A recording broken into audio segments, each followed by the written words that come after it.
substance found by a Southwest Arkansas man be part of a government test? Well, that's the question at the heart of a phenomenon called chemtrails, now getting widespread attention. Well, they say the government is dumping chemicals on us to control or manipulate the weather. And they say the unusual-looking jet trails in the sky are actually chemical-laden chemtrails. People say the government is up there in airplanes spraying all kinds of chemicals to change or manipulate the weather, leaving what you see there, and they call that a chemtrail. So what I look up there and I think are contrails, you're telling me are chemtrails? Yes, that a contrail would be dissipated by now. And it's interesting, Dale and Christina, this is of interest not just in this country, but European countries and frankly all over the world. A lot of folks interested in it. Well, Dave, you mentioned that climatologists and others who study the atmosphere believe that they'd be able to surely spot any kind of signs of an ominous plot. Our journey started in San Diego, California, where thousands of scientists, engineers, policymakers, and journalists gathered for the American Association for the Advancement of Science Conference. One of the topics was the artificial manipulation of the Earth's climate, also called geoengineering. During the meeting, scientists spoke about the plausibility of implementing geoengineering campaigns throughout the world under the guise of preventing global warming. One widely accepted theory was to block the sun by spraying something into the atmosphere. When they were asked about existing aerosol programs, they stated clearly that no such programs have ever been implemented. But strangely, these proposals sounded exactly like what people around the world are claiming is already happening. When I found out that the American Association for the Advancement of Science was going to be held down here and the main body of topics would be on geoengineering, I had to come. I had to be in on this. I had to hear what these top climate change scientists had to say. And that's the other question about chemtrails and whether geoengineering is being deployed right now without our knowledge. I don't have any personal insight into that, other than to say that I worked in government at pretty high levels in the White House and at state government. I'm personally skeptical of that. But obviously you never know what you don't know. Chemtrails.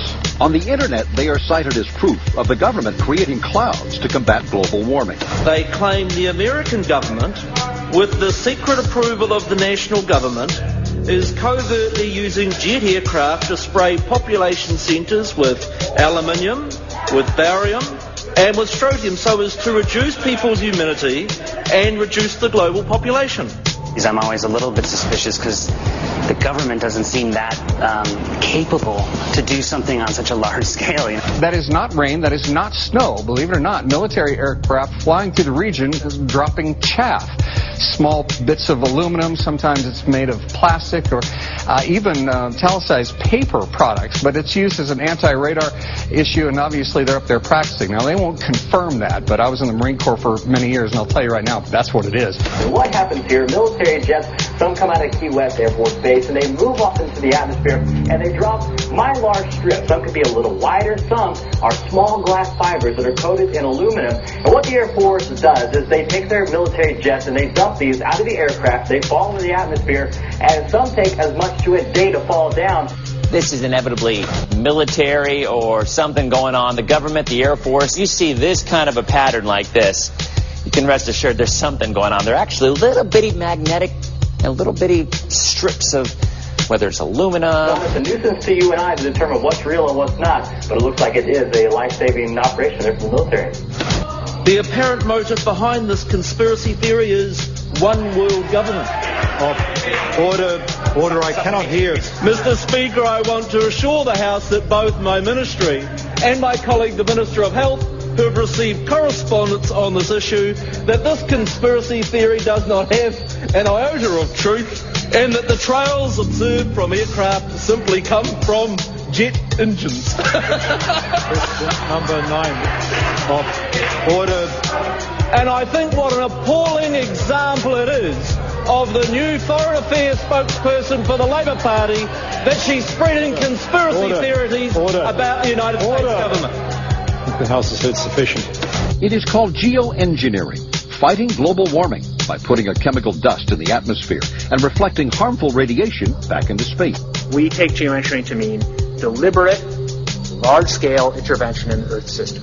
There are a variety of schemes that have been discussed for geoengineering. A classic example is injecting reflecting particles into Earth orbit. Nevertheless, there might be some good reasons to think about alumina. It turns out, first of all, there's been a lot of work on the environmental consequences of alumina in the stratosphere. The big deal really is that alumina has 4 times the volumetric rate of forcing for small particles as does sulfur. And that means you have 4 times less surface area for the same rate of forcing.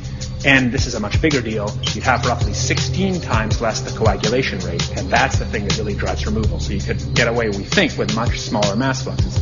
So that's why we see things like in the use aircraft patent from '89, they talk about aluminum. And that's why we're seeing in the surface water samples aluminum. And here's David Keith saying that aluminum has 4 times the reflective volume surface area.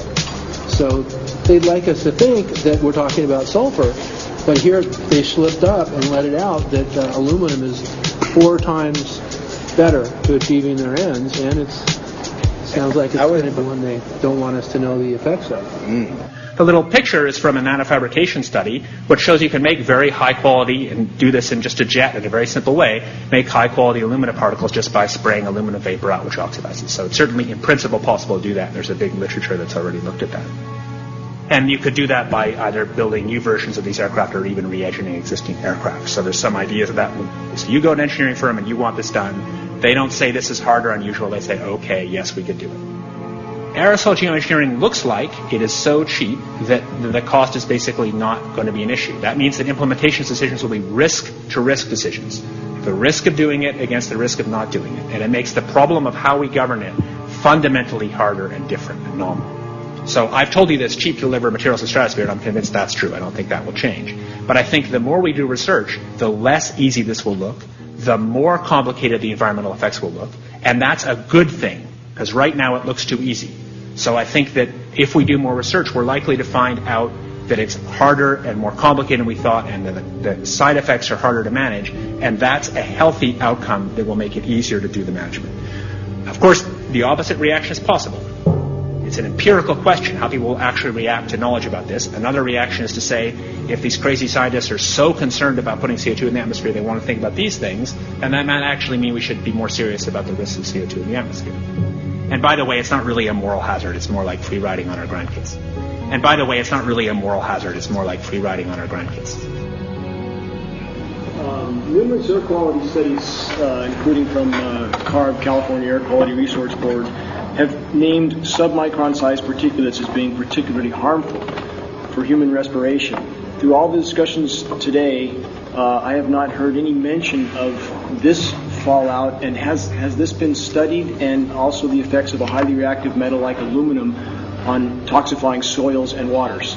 The question is, what would be the effects of these materials on human health if they came down into the stratosphere, in particular small particles and aluminum? So the collaborators of mine working on the aerosol scheme are actually folks from Carnegie Mellon who focused on human health impacts. And while we haven't published it, that was the very first thing we did, was do the order of magnitude calculation in level pencil and paper, but with an expert on human health impacts about whether there could be an issue. And for aluminum or other particles, there are a lot of toxicological things that need to get looked at seriously. But if you're just thinking about the sheer number of particles and the human health impact of small particles, the answer is, well, we haven't published it. That was the first thing we looked at with some of the leading experts who do epidemiological research on human health impacts, and it's not even close to being an issue. So 10 megatons of aluminum dumped into the atmosphere would have no human health impact. So let me be more careful here. To separate out the toxicological, so the alumina we've only begun to research and published nothing. Alumina we've only begun to research and published nothing.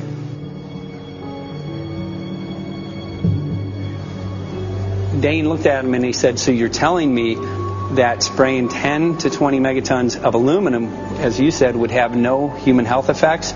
He took a deep breath and he swallowed and he said, let me be more careful here. We haven't done anything serious on alumina, and so there could be something terrible that we'll find tomorrow we haven't looked at it. And that, for me, that was the whole main point of what is going to be coming out to the public. It's the damaging effects of aluminum that are being found around the world in massive amounts. Here's David Keith confronted on this very issue, and he looked, at that point like they just let the cat out of the bag. Mm-hmm. we haven't done anything serious on Illumina, and so there could be something terrible that we'll find tomorrow we haven't looked at. They're proceeding because they have an agenda that's separate from trying to thwart this crisis of global warming.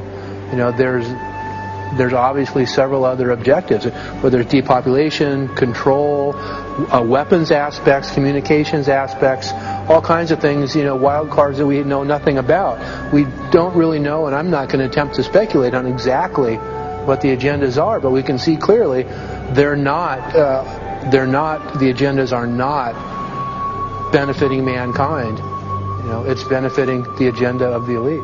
And so I think the question is, how do you draw the line between some activity that is allowed and doesn't need global governance and activities that do require global governance? Dr. John Holdren has agreed to serve as Assistant to the President for Science and Technology and Director of the White House Office of Science and Technology Policy. I look forward to his wise counsel in the years ahead. My personal opinion is that we have to keep geoengineering on the table. We have to look at it very carefully because we might get desperate enough to want to use it. So what would we do if in year 2040 or 2060 there's a severe climate crisis, say widespread famines or Greenland sliding suddenly into the ocean? That the only plausible way in which we could start the Earth cooling this century is to directly intervene in the climate system, say by putting particles in the stratosphere. We do stuff in the stratosphere all the time, of course, and so it's not as though the stratosphere is absolutely pristine. But you don't want to have people going off and doing things that involve large radiative forcings or go on for extended periods, or for that matter provide lots of reactive surfaces that could result in significant ozone destruction. You know, maybe I'm putting a particle into the atmosphere because I'm trying to make money, or maybe I'm putting a particle into the atmosphere because I'm engaging in scientific research and trying to understand cloud physics, or maybe I'm putting this particle into the atmosphere because I'm trying to make it rain locally to seed a cloud and get more snow on our ski slopes. And this obviously raises all kinds of questions. It's hugely risky.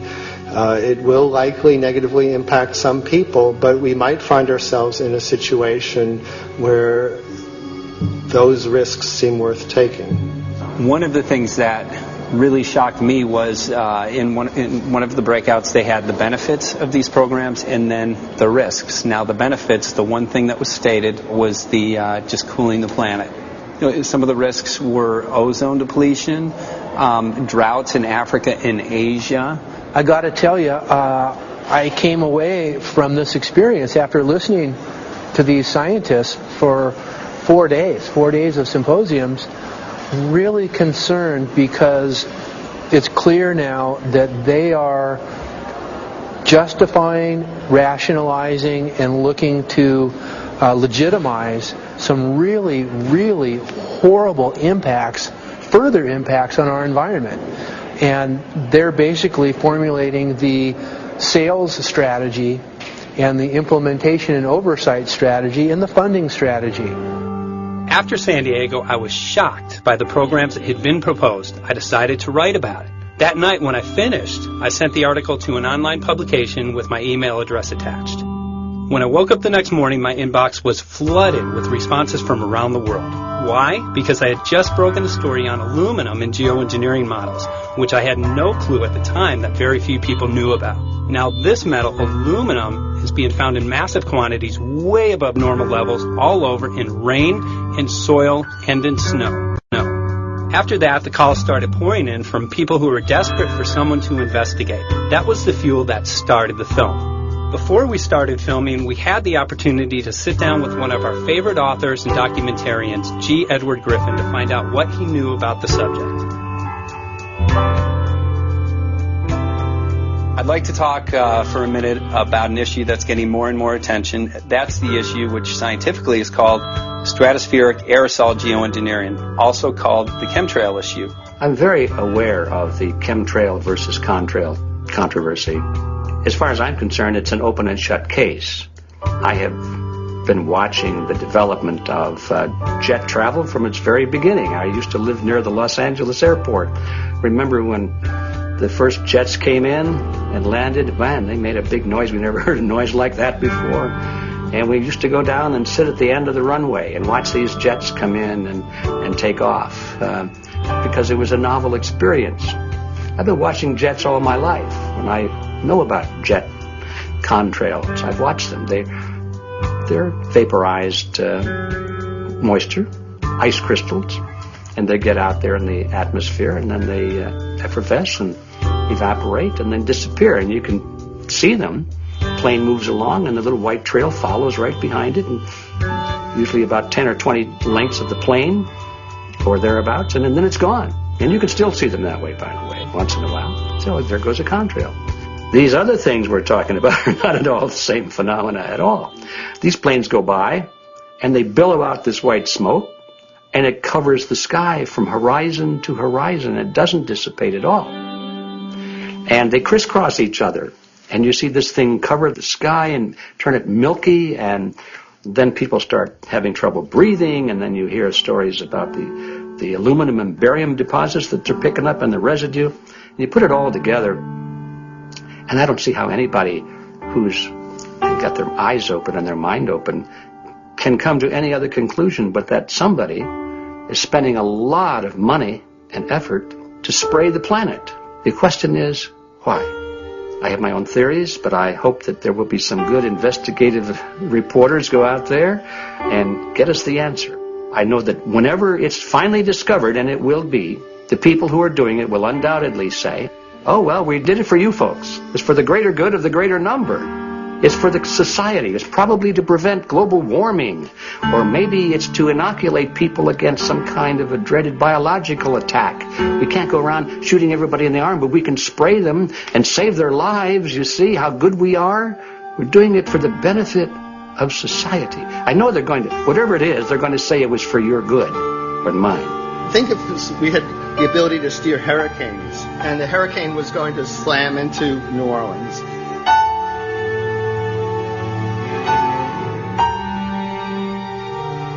And let's say you could steer it so it would hit Mississippi instead, where for 100, that means I would be willing to more or less kill 18 Mississippians to save 1,800 New Orleanians.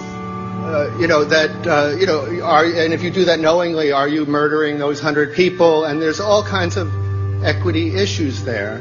Now, also, we might be wrong about our steering, and if we didn't do the research right, maybe our steering would intensify Katrina and even kill more people in New Orleans. And so this question of how do you develop the confidence to know that your intervention will reduce overall damage, and then how do you deal with the understanding that you might be damaging some people who wouldn't have been damaged before while saving people overall? The spraying appears to be mostly in NATO countries. I've seen it here in the United States. I've seen it in England. I've seen it in Scotland. I've seen it in Canada. And I've had reports from people who live in France. There's a grouping. There's a political grouping here of some sort. It's international in scope. It's not just an American phenomenon. It's international. And anybody that wants to investigate that, I think, has to take that fact into consideration. They're going to find a political grouping and a political motive here. But in my humble opinion, it's not in your good or mine at all. I don't know what it is, but we'll soon find out.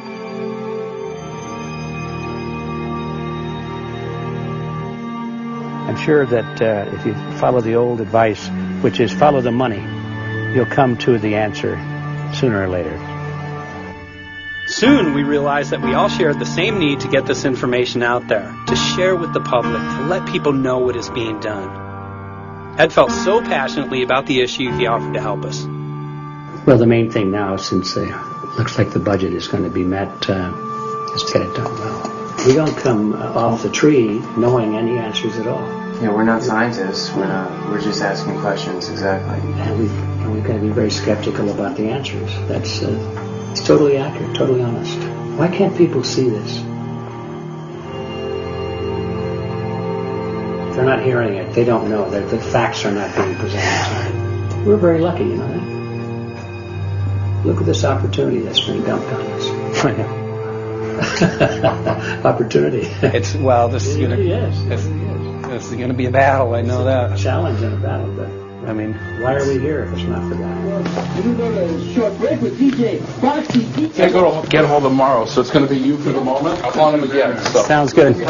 I saw the sky crisscross with chemtrails, and I can't remember if it was in L.A. or I was on the road, but I had looked up one day, and I thought, look at that. That's not the flight path, man. That was a grid, a regular grid. Yeah. Over the city, and I couldn't believe my eyes. Milky white clouds. And, it all seems very obvious, and now the evidence of what we have on the ground with the aluminum, the barium, strontium, and with what we see in the patents and what the geoengineers say are going to happen, I mean, for the everyday Joe, this is a slam dunk. This is a very delicate moment for the powers that be, because they're taking a covered-up operation like the tropospheric aerosol program, or chemtrails, Project Icarus, whatever. It's had many names over the years. And they're making it overt into a geoengineering scientific shield to deflect sunlight because global warming's out of hand. So at this very moment, the belly of the beast is right above us with no armor. Whether people believe in chemtrails or not, the geoengineering should be scary enough. And when people learn about geoengineering, chemtrails will then become apparent because they're the same. So you're talking about global conspiracy here. Geoengineers propose doing this on a global level. Off to Redding, California. Guess this is the second step after the AAAF meeting. We'll see what we find.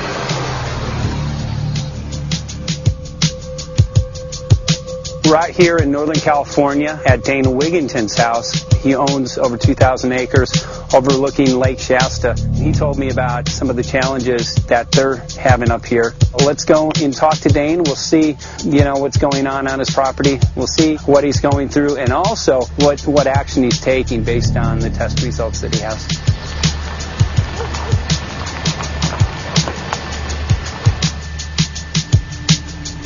As you know, I have a background in the energy fields. I worked in the first solar plants in the continental U.S. in the early 80s. My home was on the cover of the world's largest renewable energy magazine, so this is my background. My goal has been to alert the public there is a mountain of toxic material falling on us, period. Before about 5 years ago, our skies were typically blue, and now you see it's covered with lines and haze. And virtually nothing you see on the horizon, nothing you see in the sky above us is a natural cloud. I mean, it is virtually all the remnants of these aircraft lines that you see fanning out, spreading into clouds, artificial clouds. But the sky is a very dirty look to it. There's not the white cloud blue sky that we had only a few years ago, but it looks like there's some sort of massive industrial activity or forest fires burning over there. And we see that typically every night. You see, even down to ground level, the clarity drops off significantly, and we don't see that except for the days when we have these long, lingering trails that spread and cover the whole sky. And on certain days, you can see these trails actually dropping vertically like a veil.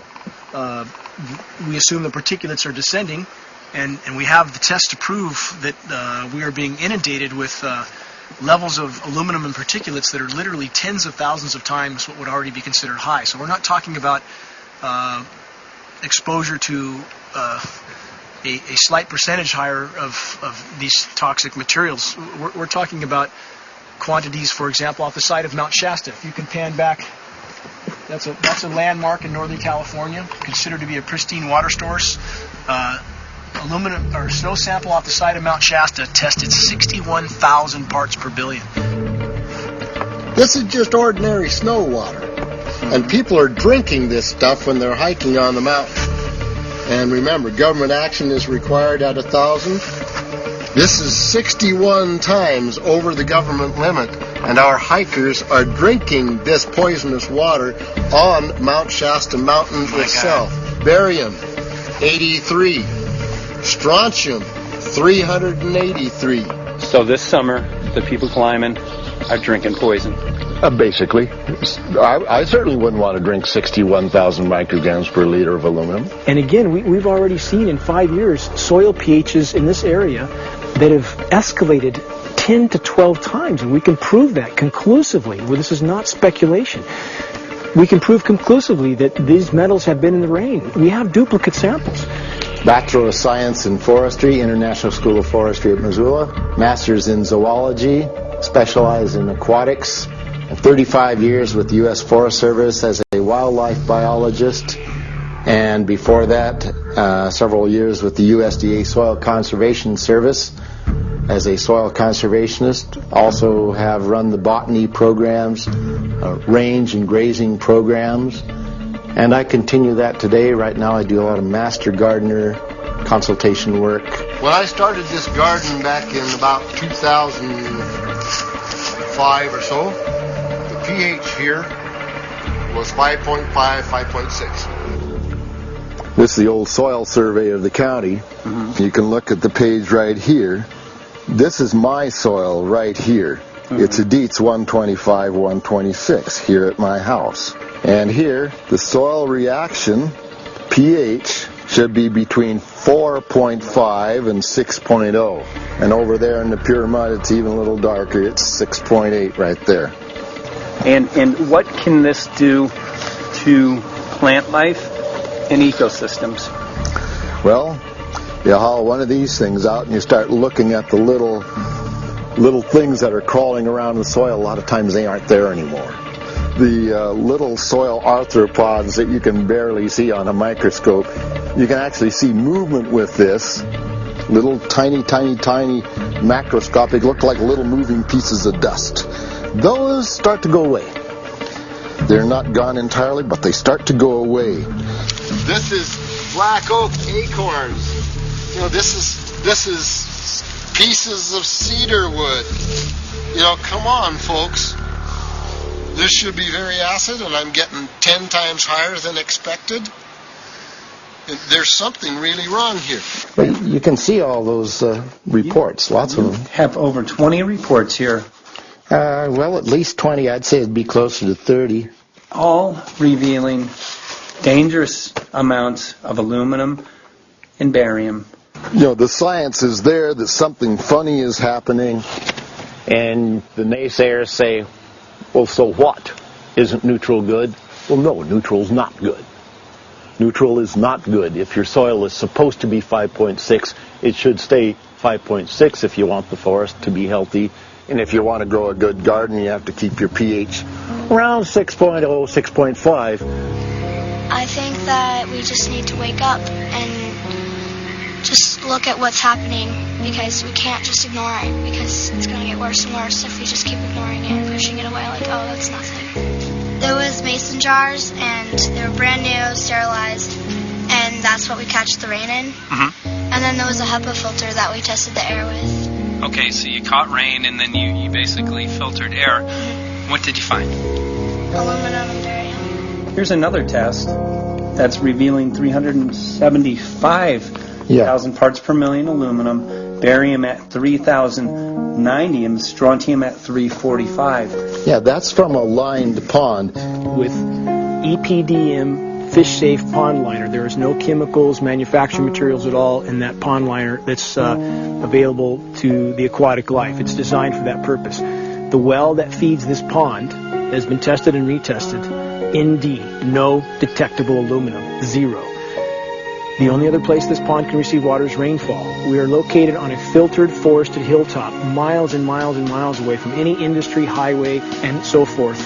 After several heavy spray days, there was a film that we received formed on the surface of the water. And we tested that crust, and it was aluminum and barium. That after a year and a half's accumulation had 375,000 parts per billion of aluminum in it. It's literally toxic. We can say conclusively that what we see in the sky matches expressly what's outlined in numerous patents, and the materials on the ground match those patents. This material was not there 5 years ago. It is a recent phenomenon in the quantities it's in. It has escalated in some cases 50,000% in 5 years in the case of aluminum. From our original baseline reading of 7 parts per billion, which was already high, it has escalated up to 50,000% in 5 years. And we've seen profound changes in that time. Dr. Leonard Time, PhD in chemistry. I cross-checked with him, and he says the oxides of aluminum, barium, and strontium will drive your pH into the coastal, from an acid soil like this up into the neutral. There's no question about it. And that's exactly what you see happening. Wow. I have a doctorate in inorganic chemistry from Oregon State University, in which I was working with different metals and oxidation states, and then did a postdoctorate work at Brandeis, where I was working stabilizing off oxidation states of different metals. The goal is to sort of figure out how everything fits in the dynamic equilibrium of life. I was working with Francis up in Mount Shasta, and he showed me some rainwater analyses that had to do with levels of aluminum, strontium, and barium in the atmosphere. So I feel the major toxin in these chemtrails is the aluminum. And from the levels we were looking in at Mount Shasta, this is totally, totally unacceptable. When you get to metals and biological systems, you're no longer talking about the bulk aluminum that people think about when they're drinking from soda pop cans and that. So once it gets to the aluminum oxide stage, it just forms a plaque within your arteries and shuts down life. When you take elements that normally aren't out in the environment and you start putting them in the environment, it raises some serious red flags. Aluminum is a very specific, nasty in biological systems. It takes that site and it never lets go, and it shuts down the site, and that's it. And so as you accumulate aluminum over time, it causes major neurological damage because it ends up as aluminum oxide that's essentially stuck in place and can't be flushed out by normal systems. At the core of everyone's condition, there's always some level of toxins. And aluminum is known to have cancer-causing effects. The half-life is decades. I think that we should be working on taking more of these toxins out of our environment instead of adding more toxins in. It's very concerning that if we add more toxins to our environment, that will be increasing the rates and risks of cancers. Even one patient is not worth it. So sad that they would consider putting aluminum in our environment to affect something when they could be causing so much more damage. Wherever the material is coming from, it is there. The amount of metal falling on us cannot be disputed. Absolutely, this is not speculation. The amount of metal in the last 4 years, as I said, have increased to a degree of thousands of times, and California Air Quality Resources Board has studied the aerosols from China. These metals are not amongst them. Mike, the reason I've chosen to focus so primarily on this issue is I feel all other issues are secondary. What could be a greater priority than not being able to walk out your door and take in a breath of air without sucking up heavy metals? If our land base is being poisoned, if our waters are being toxified, what will we have left to work with? Whatever we choose to focus our time and energy on, whatever our political beliefs, that this is a common ground for all of us. We must have air that we can breathe that's not full of toxic chemicals and metals. We must have water that's not completely laden with whatever is being emitted from these aircraft. And if people stopped to consider that the atmosphere is as thin as a layer of paint on a basketball, it is an extremely thin layer that allows life to exist on this planet. To simply treat it as a physics lab and experiment with it until it is broken beyond repair is folly of unbelievable proportion. And if people understood that this sort of experimentation not only is going on, but has been going on for a very, very long time. Going back 50 years, there's been countless climate manipulation, weather modification programs that the vast majority of the public is completely unaware of. And if they think that this is not true, that certainly that somehow they would have known if it was occurring, I would ask them to look at things like Agent Orange and the things that governments do because they can, because there's no one to stop them, because they have these huge military machines that want to control everything. And in fact, the government's own document, perhaps you may have seen, it's available to any online, is called Owning the Weather, an express goal of our government, and not just our government. He told the Associated Press that the American government has created weather tampering techniques so that the New World Order will be able to starve millions of Americans and to control the rest. There is weather control techniques. Number one, the entire patents on the equipment. Number two, Senator Claiborne Pell's complete statement and story of his own that not only does it exist, but that we even utilize it as far back as the Vietnam War. Well, Murph, we're going to do what we can. Let's see what we can do.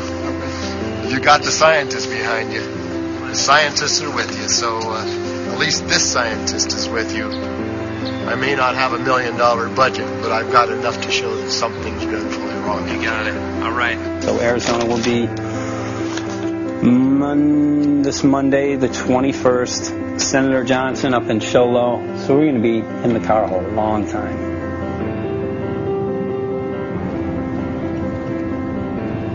Well, it is such a pleasure. This is such my place back here, I'm telling you, Michael. But you know what? We love it. It's so private and it's so quiet and peaceful. And please come in. My name is Karen Johnson. I served in the Arizona State Legislature for 12 years. I was in the House for 8 of those years and in the Senate for 4 of those years. When you see a plane fly overhead, there's a trail that leaves the end of that plane, and it goes from one horizon all the way to the other as the plane flies across, and it begins to filter out and cover more and more of the sky in kind of ripples. It widens out and fills the whole sky. I mean, how could anybody think that that was the case? And then to live and to be underneath that and know that whatever is in that is falling down upon you and upon your animals and upon the earth. And I mean, it's frightening to me. And if people don't start really waking up and facing the fact that we've got people that are doing terrible things to us, and we had better wake up and fight back now. I mean, I'm the mom of 11 kids. I've got 35 grandkids. I mean, I've got a stake in this. I care about what is going to be left for my children. I care about it, and I'm extremely worried about what is going to be left to them.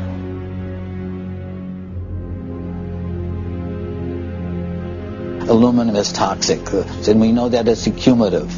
And we know that we're getting more. So we're absorbing it in the air. We're drinking it in our water. So we are accumulating more. So the thought of more aluminum being dispersed in our environment in the way that you mentioned is very frightening to us and very disturbing to us. Those of us who have done any research on this are really quite concerned that we are ill-informed about this issue, and mostly that it's being done. Aluminum is toxic. We know that it is. We can debate as to the amount of toxicity that is going to be disturbing the body, but as far as really accepting the fact that it's accumulative, it's synergistic, then we have to conclude that it's not a good idea to put it in our atmosphere, especially when we know we're getting increased amounts, and especially since we know that the scientific communities around the world are pointing a finger at the heavy metal toxicities, at the toxicities that we're absorbing in the day-to-day food that we eat and the air that we breathe. The concern is off the charts about why is this happening? Why is this being allowed to be sprayed continually all over the United States, all over the world? Who is paying for this? I mean, the incidence of Alzheimer's has just skyrocketed, which evidently has to do with an accumulation of aluminum in the brain cells. I mean, I think almost every family has been touched by a member as they get older having Alzheimer's. And it's a horrible disease. And to say that, well, this just came because people drank soda pop out of aluminum cans, you know, when my father passed away with Alzheimer's and he didn't ever drink soda pop, you know, that explanation doesn't ring true with me. And so I'm wondering, how much did this chemtrail spraying back in the Illinois area affect him? Aluminum and fine metal is an accelerant. Our friend who's a firefighter up in Pine, Arizona for 20 or 30 years says that the wildfires now that they're fighting are way beyond anything they've seen before in intensity. And when you look at the air samples and you see the fine particles of aluminum, which is very flammable, and magnesium settling on the trees, this is causing unprecedented savage wildfire. But if you look at this, you can see these are parts per million. They sent this to me, and I just found this to be extremely interesting because we should have like 2 parts per million of aluminum in our air. And this is saying that there's 39,000 parts of aluminum. That's astronomical. Barium is high. I mean, these are way off the charts of what people should be breathing or what's coming down on them. And, you know, if people wonder why their health is deteriorating, why they're having to go to emergency rooms, why they can't breathe, you know, why they're getting Alzheimer's, this has been planned. We have elites, I don't know what you want to call them, one worlders, Illuminati, whatever you want to call them. But with these people that don't care about the average person. They only care about themselves, their greed, their power, and if they eliminate, you know, 2/3, 3/4 of us from the planet, so much for the better for them, because then they don't have so many people to have to herd around and worry about. So this is a lot what this is about, and this is very, very alarming and scary. I mean, where is this stuff coming from, and why? Why is this kind of stuff being put out there? You know, I've heard different explanations about, oh, we need to cool the planet, all this and that. But if people are up there trying to cool the planet, why do they need all this kind of stuff in it? The explanations just never have really rang very true. And as I'm setting up the equipment, she looked at me, she said, all these trees here are dying. And I said, what? She says, all these trees in here are dying. So I thought, well, I'm going to test for aluminum, because that's one of the key things in the programs that we're talking about, and titanium. And I took some of this bark sample and tested it, and it came back positive with aluminum and titanium. Then I started traveling around California, noticing the same thing. In Lake Tahoe, there was a lot of the same type of bark, all through Sacramento area and Davis. Just about everywhere I went, I was noticing this silver white bark. What I think is happening is these chemicals are getting down and destroying the roots. And then as they come up, they're going out into the bark. Those 2 right there are the ones that are just, it just hurts so bad to see these 2, because look how old and big they are. We probably lost 40 trees right here on our 10 acres. Every week, every other weekend, we'd see another tree that was beginning to die. And I mean, it's just so sad. We just cry. And to think that that might have something to do with it, along with their other explanations, would really, really frost me. Every time you lose a tree, you know, it's not good. It's just sad. And there's another one over here in this little group of trees here. Don't you feel better when you stand up and fight than if you crawl down in a little hole and go to sleep? You know, I mean, my gosh, people, your families are out there, children are out there, your grandchildren. I mean, you've got to do something to help.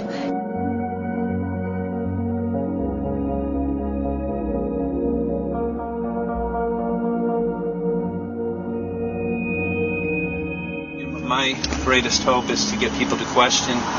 And, hey, if they don't wake up while we're there, I'm hoping to plant some seeds. We're going to the most beautiful place on the planet, Hawaii, to see what's going on, collect some data.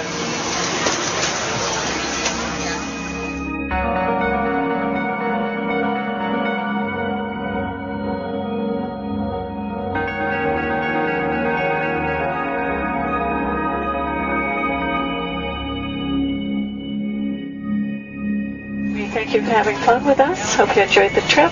Have a great vacation and welcome home if you're lucky enough to live here. Thank you.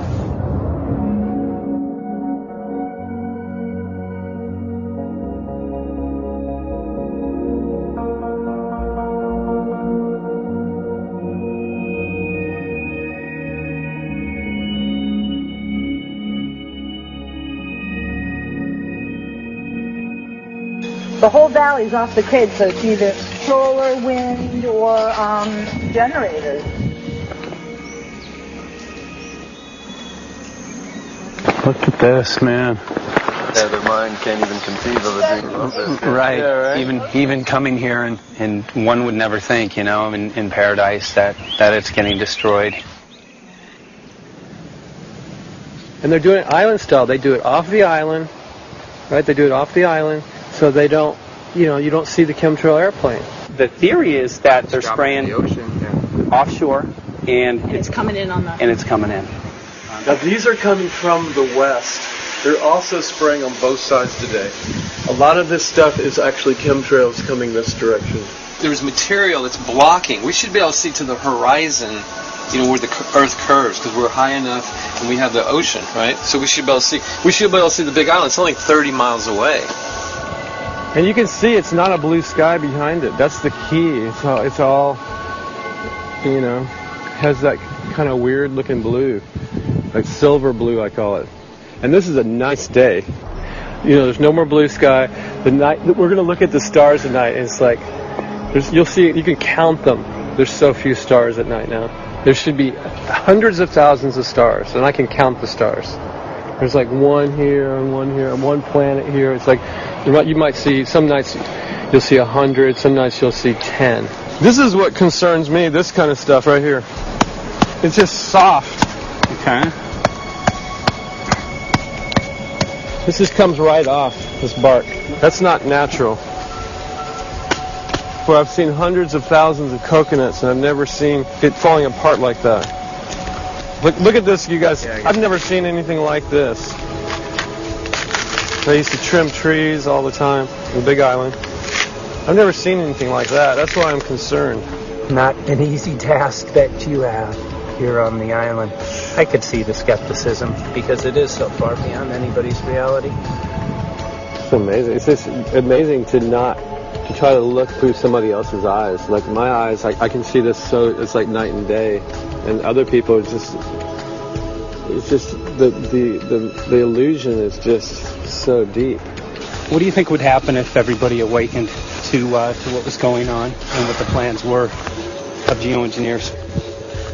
I think they'd have a revolution in Hawaii if people really understood what was going on. What's your concern for? I know that you love the land here. What's your concern about the chemtrails? Well, that we won't be able to live here and grow our own food, and that our health is going to be compromised. Do you think it already has been? Yes. And the thing is that they're doing it every day here, every day. So it's hammering, micro doses every day. And then, of course, it's getting in the environment, and of course, it's weakening the plants. And it takes a couple years for this to actually weaken the plant. So we are asking for GMO taro. We're asking for GMO papaya because we can't grow our natural seeds. We can't be sustainable. We can't truly, be here as God created us to be. So my friend convinced me to do a hair analysis on my daughter. So we went ahead and cut close to her scalp and got some really recently grown hair and sent it in. I was just sure that my daughter's hair was going to be so clean with the lifestyle that we live. And lo and behold, it came back and her levels were really high in aluminum. This is the chart here. This is the reference range, and this is where my daughter is. 23.1. Aluminum. The skies are covered with a white mist, and I look up at night anymore and I don't see the deep, dense stars that I used to, and I can't help but think this obviously has something to do with my daughter's health. I don't know where else these heavy metals are coming from. Yeah, I mean, look how old she is. Yeah. She's been isolated here. Here, and she's... here. Anybody looking at the situation would be like, this is paradise. This child should be like superhuman. Organic foam. And here you are getting all this heavy metal stuff. She has the highest level of aluminum on the chart. Never had a vaccine either. Folks, these people are playing God. They are playing God. They're manipulating the weather, and they're spraying stuff into the sky. They are trying to geoengineer everything, including your plants and trees and your ocean.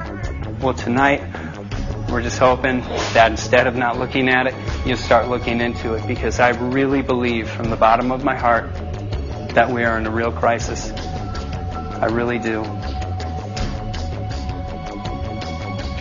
They are proposing dumping 10 to 20 million tons of aluminum into the upper atmosphere. What does aluminum do? It changes the pH of soils, which is toxic to plant life. Also, it's very toxic to human health. Are they doing it? Well, let me tell you about my experience and what we found. We have much evidence that not only suggests, but I believe prove that they are happening. Yeah, what's going on? And as I promised, we're joined right now by a very special guest, Michael J. Murphy, currently on location in Hawaii. He's working on a documentary film called What in the World Are They Spraying? Michael, welcome to the program. Great to speak with you today.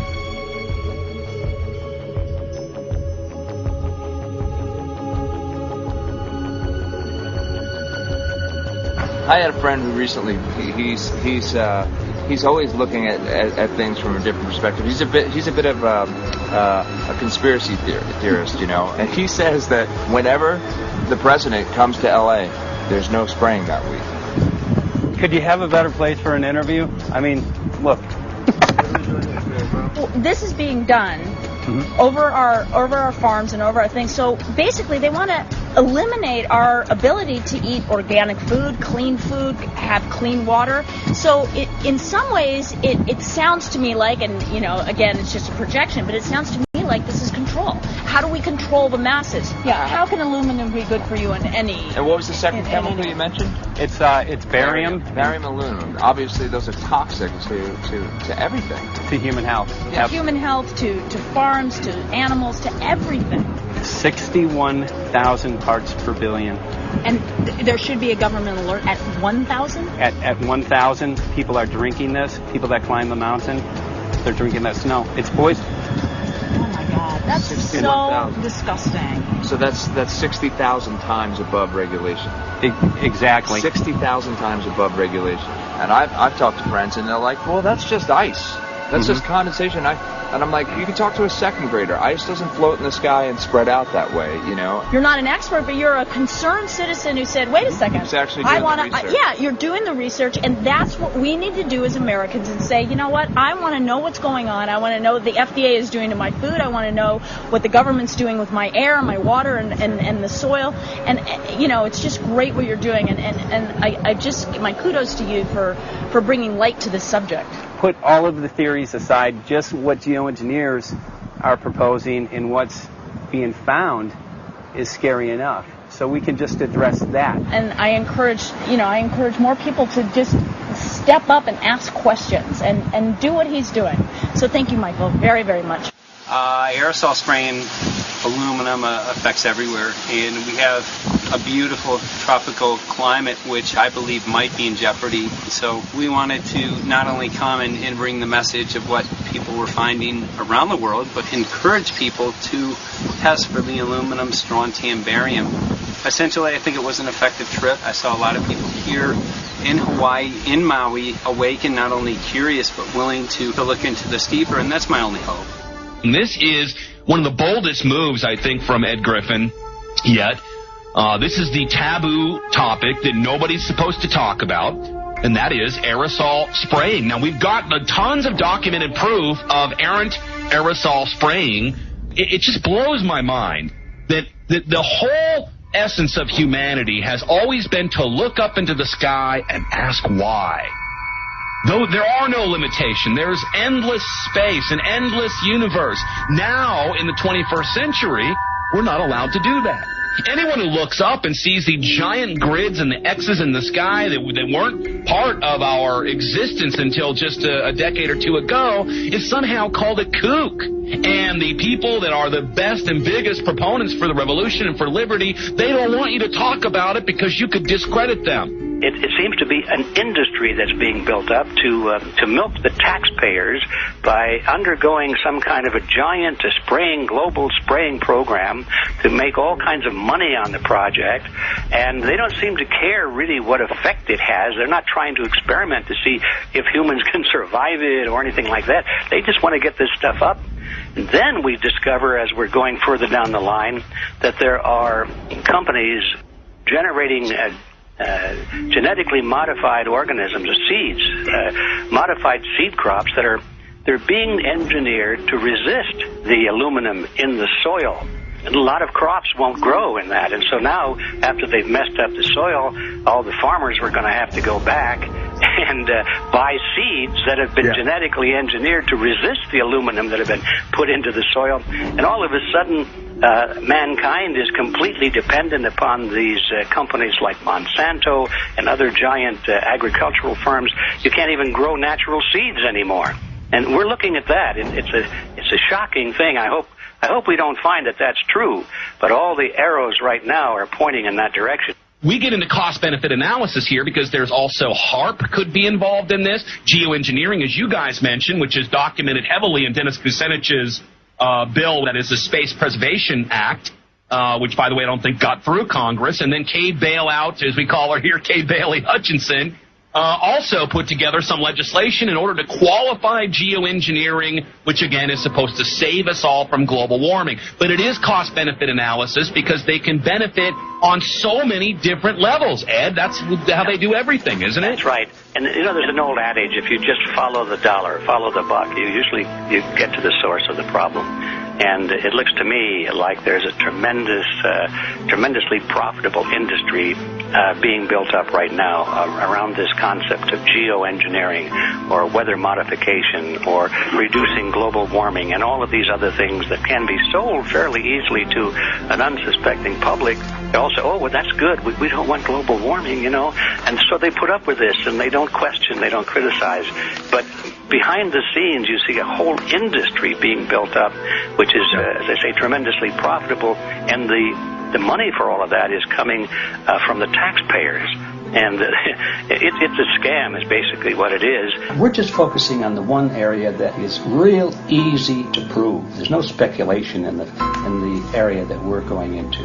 They definitely are doing this geoengineering. They definitely are talking about it. They're working up formulas for it. They're putting together strategies for it. They've got funding for it. Everything is in place. We don't even have to go into those other areas to make the case. Okay, let them believe that, but at least they must understand that there's no question that they're talking about it and planning to do it. And so shouldn't they be equally alarmed about what they're going to do if it can be shown that barium and aluminum and some of these other toxic metals are very destructive to the planet and destructive to human health? Isn't that enough? How many issues do we need to crank into this? And so, if you're going to kill the planet and kill the population, do we need any other reason to be alarmed? What in the world are they spraying? Thank God people are asking this question. That's all we want. We just want to be able to ask these questions. Our good friend G. Edward Griffin, all these years, Mike Murphy and Paul Wittenberg are doing this great effort with your help. This is a community effort to get people real information. What in the world are they spraying? Any final quick comments before we're out of time? And my only final thought is that we asked the question, what in the world are they spraying? And we now know what it is. And folks, you're not going to like it.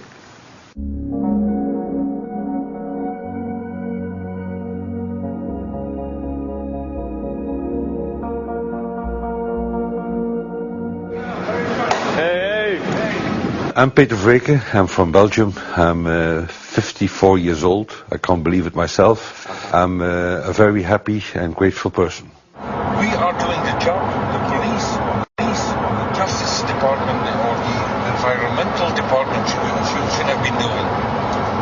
And it's really essential that it's going to be a grassroots revolution. I think so. Because we are not fighting against, but for. Yes, we're fighting for. I was in the council for about 25 years and also a period as the mayor. So from that moment on, 10 years ago, everything started to change. I start to get a picture of what is really going on. And it became crystal clear to me that we, humankind, have been manipulated and dominated and exploited for centuries. So, and this chemtrail phenomenon made me angry because I was so helpless. You can decide what food you're going to eat, what you're going to smoke, what water you're going to drink, what kind of life you're going to lead, but not with this phenomenon. Then you are just a victim. It's only a game. And there have to be good guys, and there have to be bad guys. And luckily, we are in the position to be able to play the role of the good guy who has the chance and the opportunity to overcome. 3 days that we shared with them, my heart just dropped because it was such a beautiful way to live and such a peaceful way to live. I left thinking, what's this going to be like in 10 years? Is everything going to be killed off on their property? And if it is, how are they going to get their food source? Are they going to have to take a class, and get certified by company XYZ? And what are the requirements for that? And that really is the end of freedom. I'm concerned about that. I definitely, I really am. Yeah. I learned to say everything is now as it has to be now. And everything is going to be okay. It's going to be all right. It's going to be okay. Yes. I have this deep feeling that in the end we will prevail because we have the right on our side. The cosmos is helping us. And I have this strong feeling that we are being supported by entities and by forces we can't even imagine.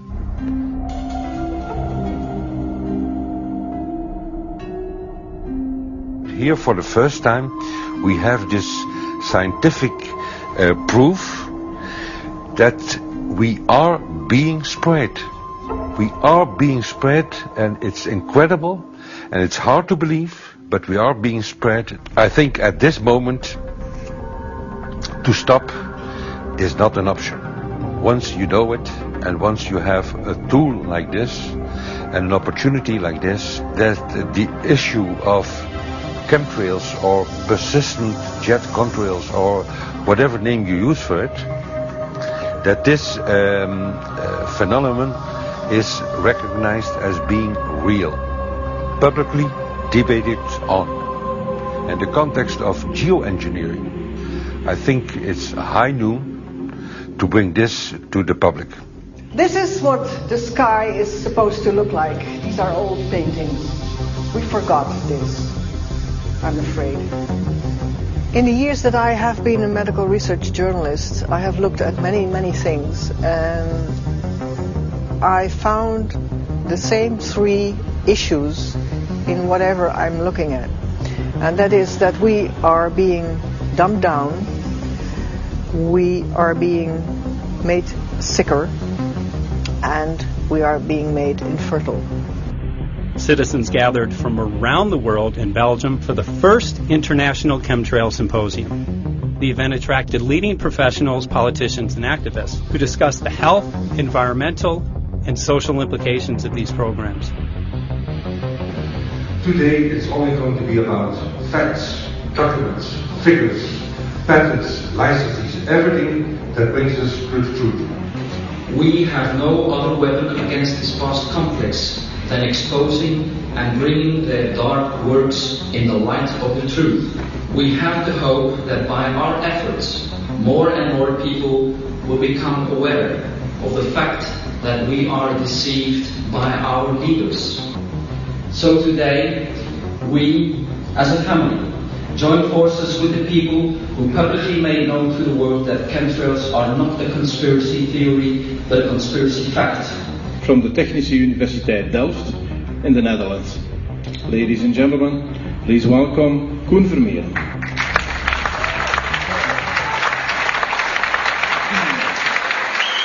Well, I'm Mira. I'm a university professor of Delft University of Technology. Usually people are with their heads to the ground in their own two-dimensional space and they don't look up. But if you do, you see more and more spaces like this. And it worried me too. I have no explanations to our students about these phenomena. And then I studied it myself and I found out that I couldn't give them the answers they wanted, because I think that the phenomenon is not natural. It's not natural what is happening, and the explanations that are given to us are not enough for me. If you look at them from a scientific point of view, the first thing a scientist does is trying to explain something. Because I'm smart and my students are not as smart yet, so I have to give them answers to questions. But if you ask most scientists honestly, they cannot answer all your questions. If people are using climate control all over our heads, I want to know about it. I want to know the consequences, I want to know the health impact, I want to know everything. I need, as a teacher in my university, to give answers to my students. And they have good questions. And I don't have the answers. And I want to know. Excellent. And we should discuss this. Ladies and gentlemen, for here you in the auditorium and for all over the world, Michael Murphy.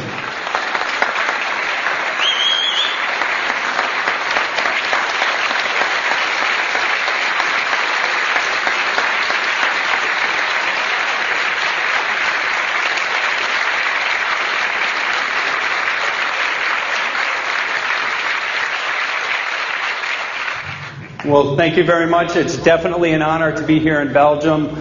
The people who are in power control everything. They control the markets, they control us. Now they're even controlling the weather. And they can use that for warfare applications. The one thing that they cannot control is what God had originally made, and that's natural organic seeds. This is called the Hegelian dialect. It's called problem, reaction, solution. The problem here is massive amounts of aluminum, things starting to die. The solution is Company X that says, hey man, you're not getting yields on your crop. Everything's dying. But I got the solution. I got a seed that will grow in this environment. The only problem is now you have to start buying from me. We're a little concerned that maybe part of this agenda could be to kill off anything that's natural and organic and re-engineer it with aluminum-resistant GMO seeds. Many may know we just got back from a week of filming in Hawaii, and it was an incredible trip. A big concern for the people there is they're beginning to see softening of the coconut trees. But their concern is that these programs may again be part of a broader agenda to destroy anything that's natural and organic, so that the corporate redesigned GMO foods might be the only source of food for people. I didn't anticipate so many people, young and old, who are interested in this phenomenon and are concerned about it. And I especially liked the address that the young girl gave today. Only 17 and already making an address to the audience. That is, well, incredible. My name is Sofia Xenidis. I am 17 years old. It is quite scary to know that the air we breathe is not what it's supposed to be. That the food we eat and the water we drink contain traces of those substances which are sprayed out over all of us as though we were being poisoned like insects. The feeling that this is causing me are feelings of deep anger and rage. I don't want to be poisoned. I don't want to be infected with cancer. And I'm just so angry that this global poisoning can be going on such a massive scale, and not enough is being done to stop this crime. A clear answer to one question. Are we being sprayed? Have we been sprayed? And is it their intention to spray again and again? What are we going to do about it? How are we going to deal with it? How are we going to stop it?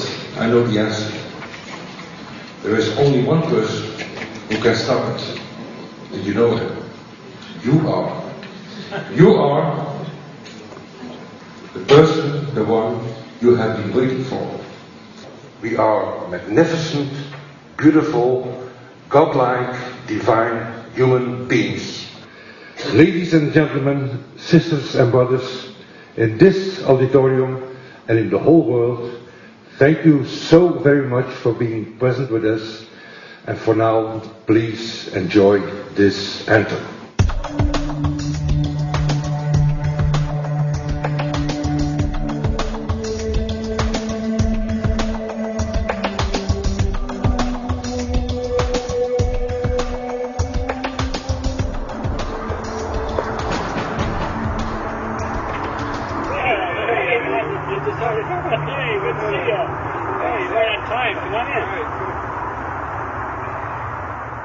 So, anyway, I'm glad that the weather's been good for you fellas so far.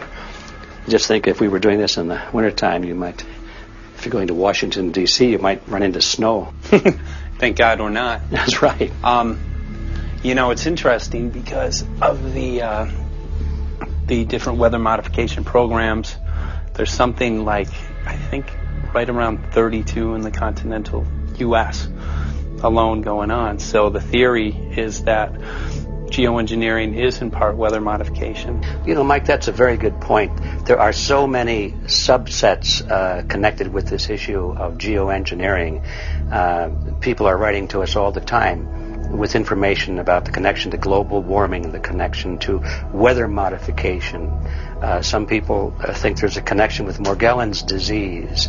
Others think it's kind of a means of transmitting electromagnetic impulses from the HAARP antenna system up in Alaska and Siberia. Boy, it gets your head spinning. And each area, I think, is worthy of investigation, but we have so little time. I think it's wise for us to stay focused on just the aerospraying and the toxic effect of these chemicals and the destruction of the planet and the damage to human health. What more do you need than that to convince people that we have to put a stop to it? So to stay focused, I think, is our mission on this one.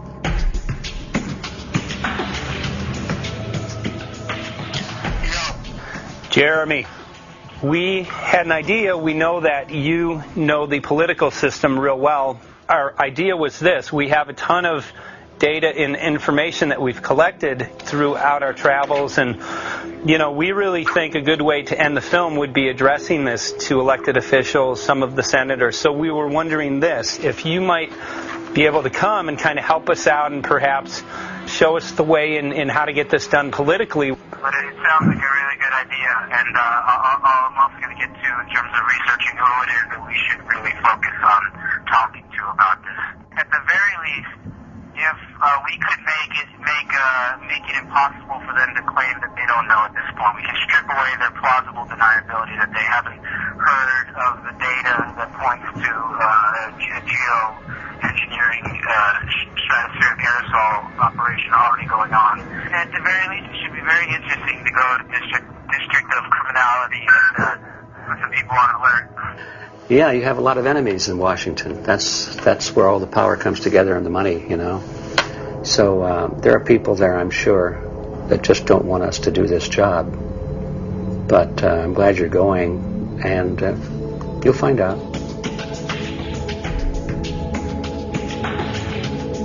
We took the data to Washington, D.C. There we presented our elected officials with the following letter. According to the 5th article of the Bill of Rights, amending the Constitution for the United States of America, no person shall be deprived of life, liberty, or property without due process of law. But the daily spraying is depriving all persons living within the United States of life, health, liberty, and integrity of our common and private property without due process of law.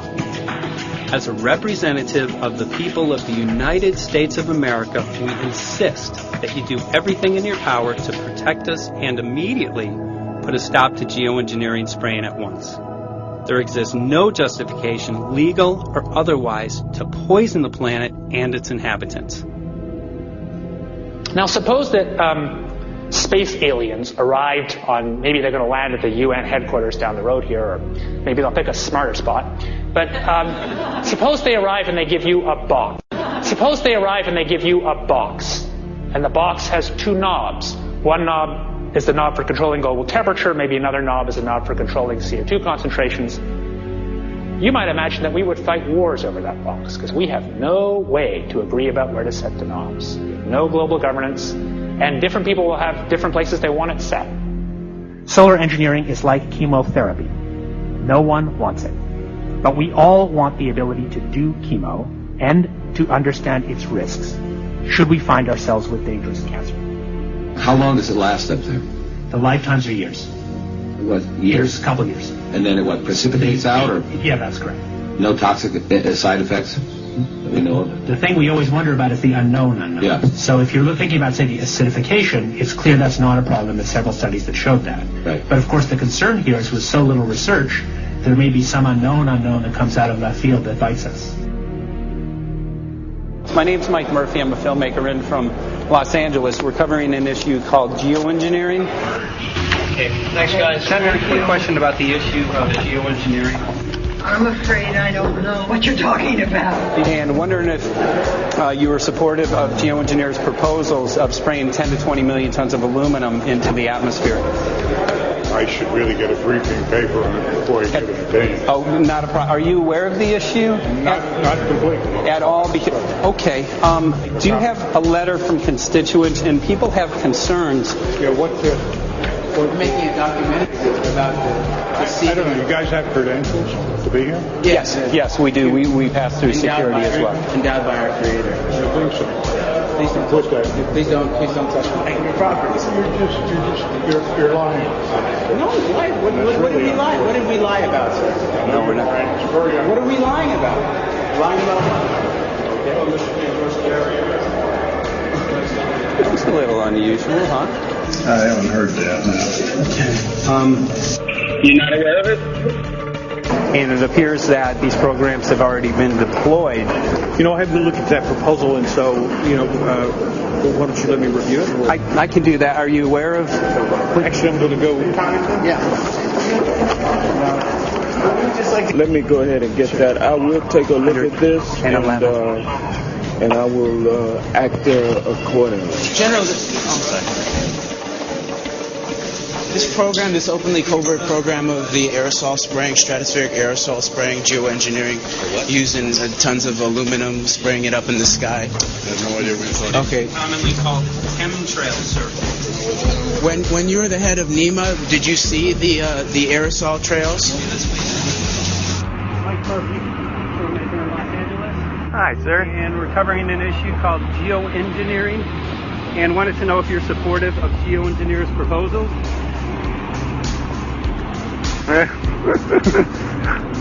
Congressman?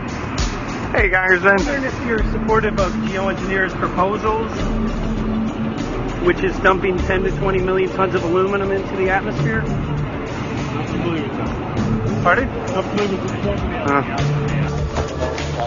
Okay. Can you make an appointment to my office?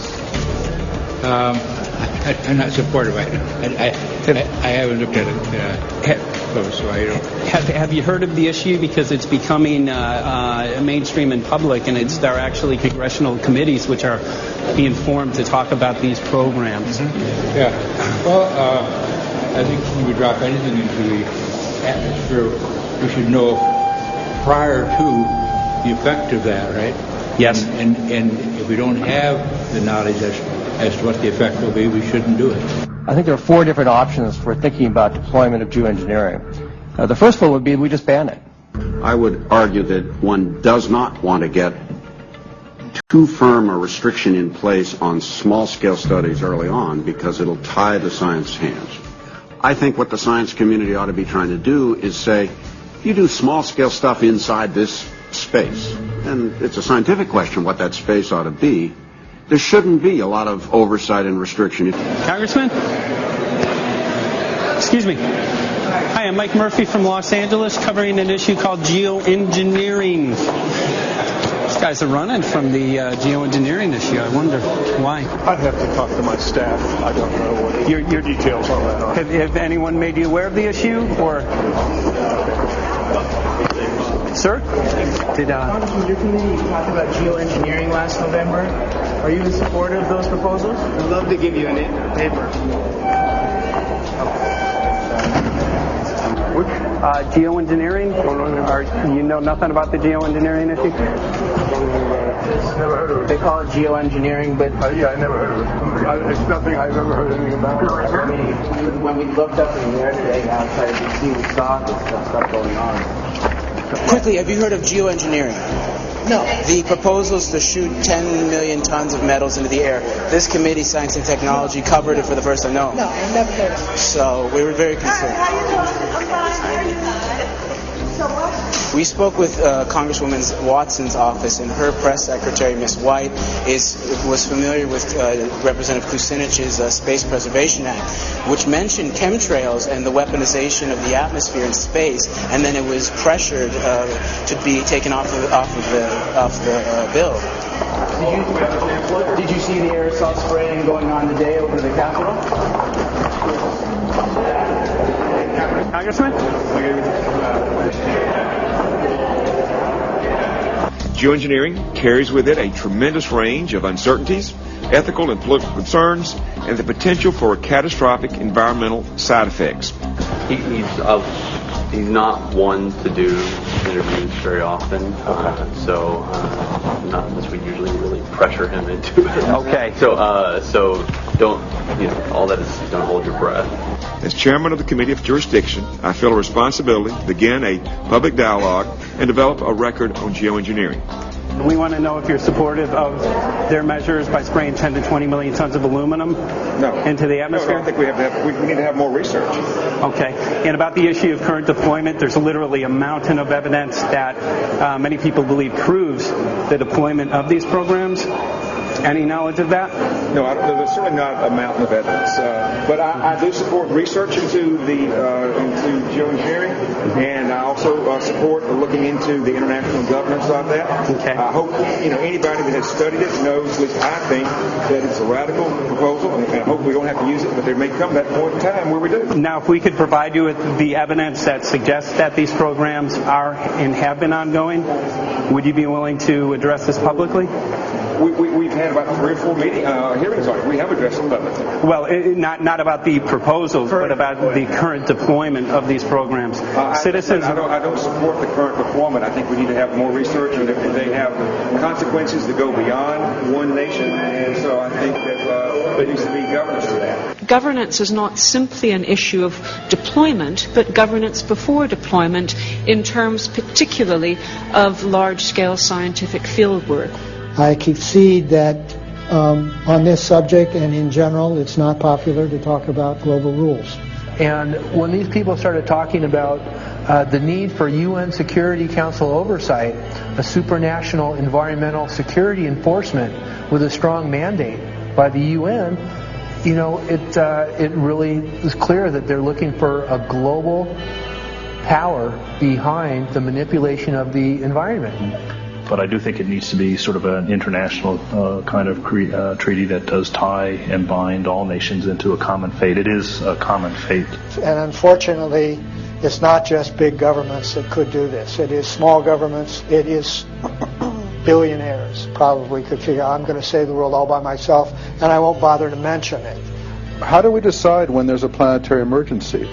Whose hand is on the thermostat? How do we decide when to start it? There's no way to do that right now. And what if we do start doing it, and then by some problem with the technology or with the will, we can no longer do it? In a year or two, the aerosols will come out of the atmosphere and temperatures will shoot up at a rate much faster than it's going up now. And it's that rate of change that's hard for us to adapt to. So once we start it, we'll be sort of locked into doing it for a long, long time. And so with basically no end in sight. Boeing would pursue this to make a profit, right? I mean, there's financial motivation to do this. Let's see. So let me not speak for Boeing. Is that allowed? Okay. Well, it is what it is. No, but someday, if the U.S. is going to decide to do this stuff, they're going to look to a company who can do it, and you want to be positioned. Boeing would rather get it than Lockheed Martin. So certainly we have an industrial base that helps the country take on technologies and large-scale challenges like national defense. And we do that both for a profit motive as well as, I think, as a national service. So I think it would be truly disastrous if, we discovered a few years from now that there was a black program that some government had stood up to sort of learn on the quiet how to do this. It's pretty clear you can cool the planet, but you will not and cannot bring it back to exactly the same climate state you started with. So you may or may not, and I expect we'll have a lot of back and forth about how useful it is to ameliorate the risks of climate change. I think there's a good evidence it probably is useful, but we don't know. But it certainly can't get you back to exactly the climate you started with. I think everybody agrees with that. Do you think you'll see deployment in our lifetime? Let me say I hope not. Al? I would agree. I hope not. I hope not. Okay. I see this as something like an evacuation plan. That you build big dikes, and maybe that's the emissions reduction to try to keep the flood from wiping you out. But that if that flood should come, that you'd like a plan for what to do in the event of that catastrophe. So I see these options more as a catastrophic response option and not as a way to reduce risk of everyday climate change. You would advocate mitigating consumption of beef as a means of accomplishing your objective? Yes. How would you suggest going about that? You can't. I mean, it's your job to decide what to tax and what not to tax. Obviously, if you wanted people to behave differently, you give them incentives and disincentives for behavior. But I'm sure that's the answer you wanted to hear, Mr. Smith. If only my time had not expired. Thank you, Mr. Chairman. Because there's literally aluminum and barium contamination found around the world, believed to be from these programs. Like, look, today over the Capitol, looks like they're deploying some type of aerosol. Did you see it? No, I didn't, but you see you.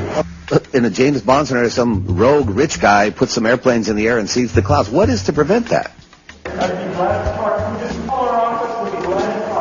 Okay, are you aware of the issue? You do it through the... Are you in support of those proposals? What is your take? I don't know anything about it. You're not. I have to get more information. I've got a chair here. Okay, we'll give you a letter on that. Yeah, this is a letter from constituents. Okay, great. Excellent. And many people believe that these programs have already been deployed because mass contamination has been found. Geoengineering programs, stratospheric. Got it. Yeah. Spraying from airplanes. Okay. So what is happening? People from around the world are finding contamination. Let me take care of this and I'll talk to you when I come back. I'll be back. Thank you very much. We see that even though we might make the average temperature of the planet about right, the rainfall patterns change some from today. And some places become warmer and some places become cooler. So there are going to be winners and losers in this geoengineering activity if we were to do it. But nevertheless, as David has said, there are reasons why we might consider doing it.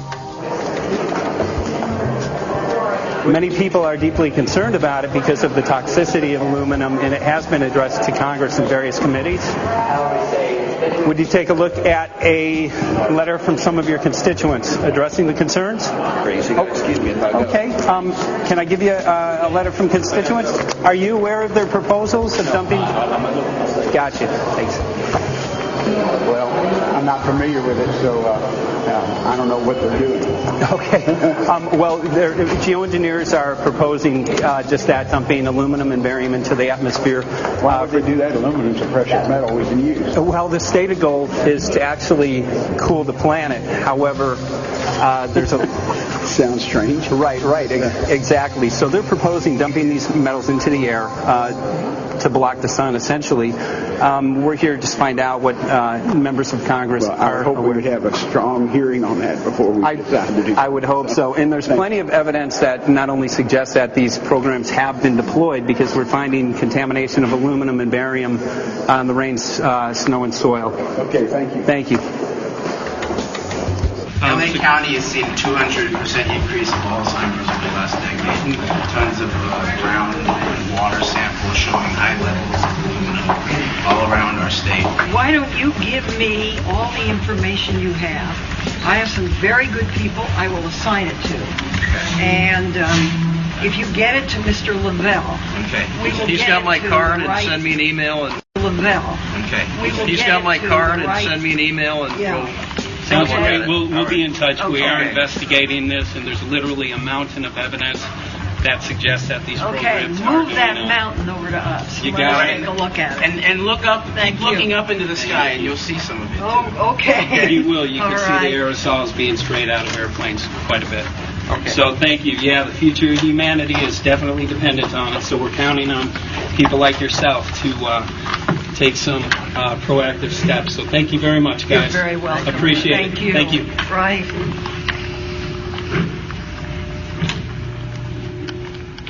A lot of Congress was running down the hallways to avoid answering any questions, looking for doors in the hallways.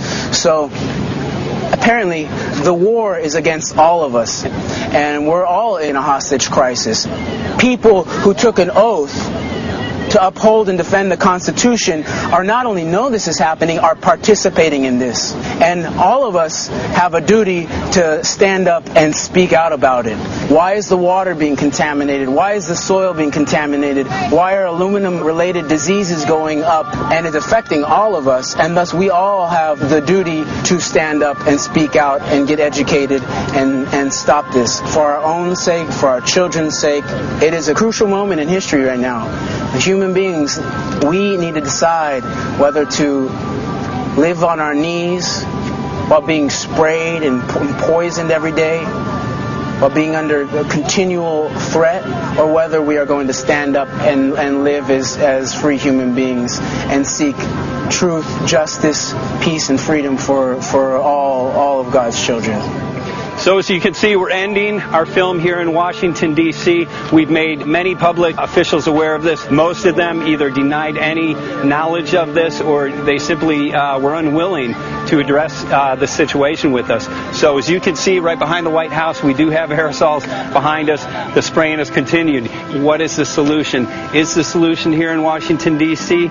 Clearly, this is one of the solutions, but the solution is not only here, the solution is within you. This issue affects all of us so deeply. So you need to look inside. Please get active, get involved, start spreading the word with growing awareness. About 90% of the population, we believe, is unaware of this issue, which means 90% of the people who normally might do something if they knew are not doing anything because they are unaware. So please look into your heart, use whatever skill you have to get the word out. The future of humanity is dependent upon it.